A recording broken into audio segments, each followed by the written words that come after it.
Hi everyone, it's Mrs. Marcellus and my good friend Eratosthenes. We're going to take a trip to Bermuda to learn about some relationships among different types of numbers. Today we'll be starting with fractions and decimals. Today's learning objective is students will write decimals as fractions or mixed numbers and will write fractions or mixed numbers as decimals by applying their knowledge of place value and equivalent fractions. Of course, the difference between a fraction and a mixed number is that a fraction is simply a fraction, and a mixed number is a combination of a whole number and a fraction, such as 4 and 1/5.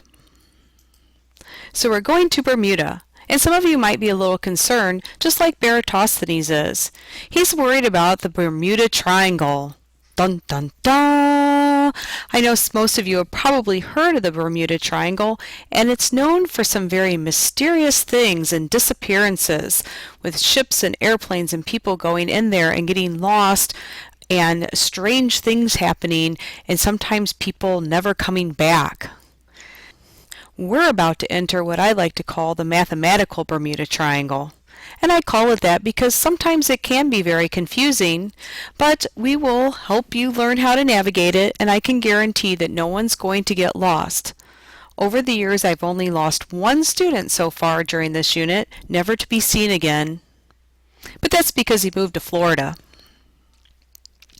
Rational numbers can be represented in three ways: fraction, decimal, and percent. In this unit, we're going to learn how to convert among those different representations of numbers. A rational number is any number that can be written as a fraction. Today we're going to learn how to convert a decimal to a fraction or mixed number. The important thing to remember is say it, write it, reduce it. We're also going to convert fractions or mixed numbers to decimals.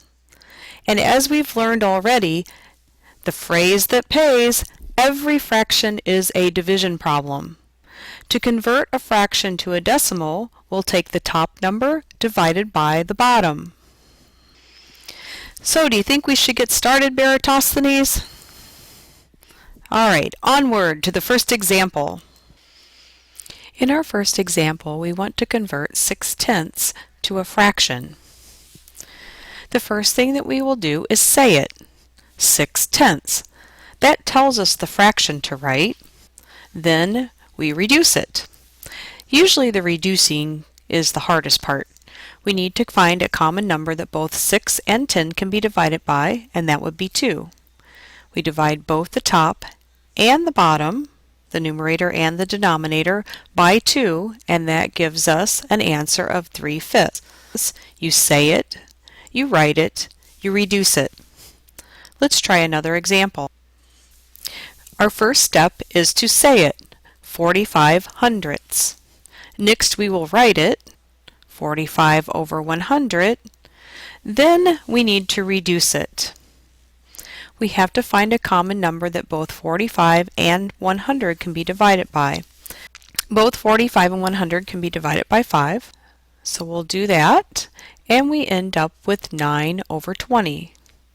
Say it, 45 hundredths, write it, 45 over 100, reduce it to 9/20. In the first two examples, we had decimal numbers that were 0 and something. In this case, we have 5 and 7 hundredths. Therefore, we will be writing this as a mixed number.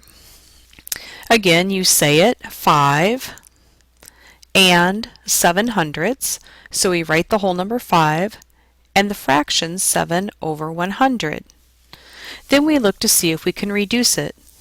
The only number that both 7 and 100 is divisible by is 1, so our final answer is a 5 and the fraction 7 over 100.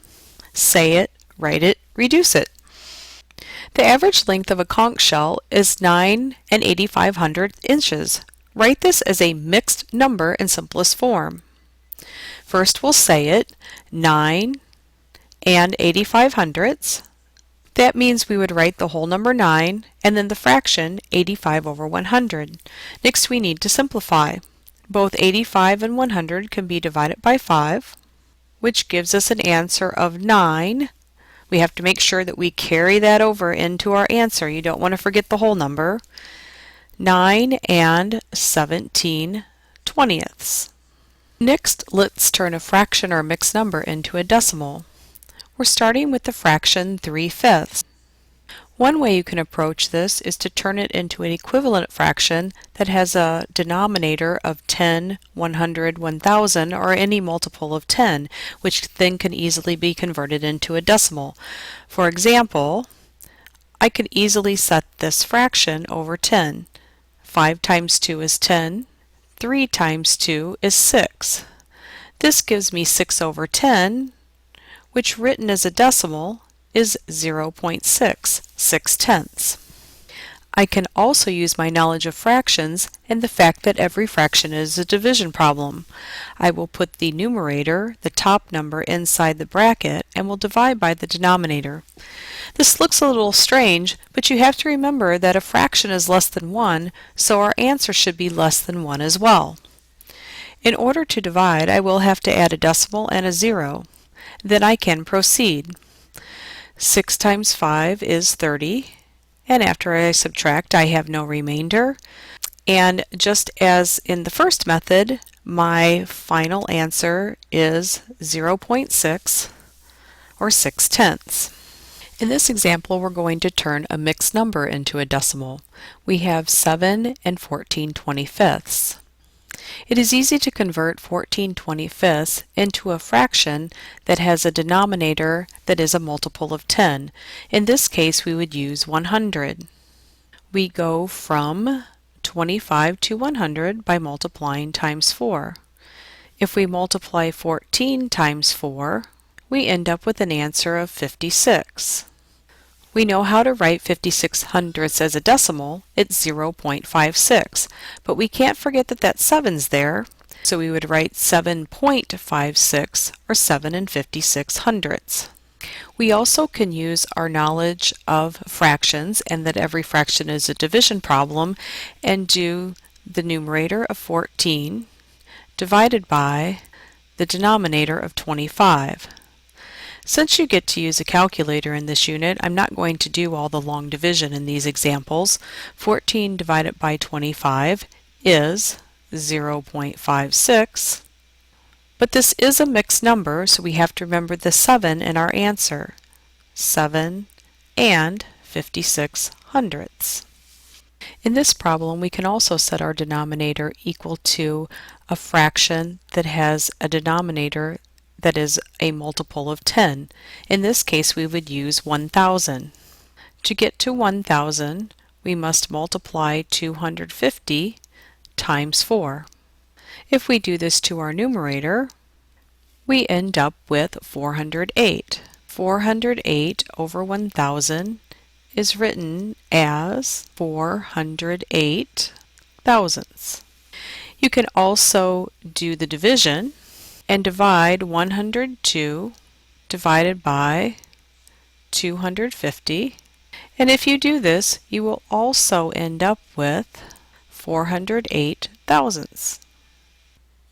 In this problem, we could set our fraction equivalent to a fraction that is out of 1000, but it's probably not the easiest route to go. It's probably much easier to simply divide. 11 divided by 40 equals 275 thousandths. Let's move on to our final problem. At one beach, the average number of parrotfish to snorkelers is 23 3/8. Write this as a decimal. Since we have a mixed number, we don't have to do anything with the 23, but we do need to convert the 3/8 to a decimal. First, we need to divide 3 by 8. 3 divided by 8 gives us 375 thousandths. However, that's not our final answer. We can't forget about the 23. We have to combine the whole number with the decimal. Our final answer is 23 and 375 thousandths. Of course, you're not going to see 375 thousandths of a parrotfish. That'd be kind of creepy. This is just an average. So we've tackled the first leg of our journey of navigating the mathematical Bermuda Triangle. When going from a fraction to a decimal, we remember that every fraction is a division problem and divide the numerator by the denominator. When going from a decimal to a fraction, we say it, write it, reduce it. We will continue on our journey in the next lesson. See you soon!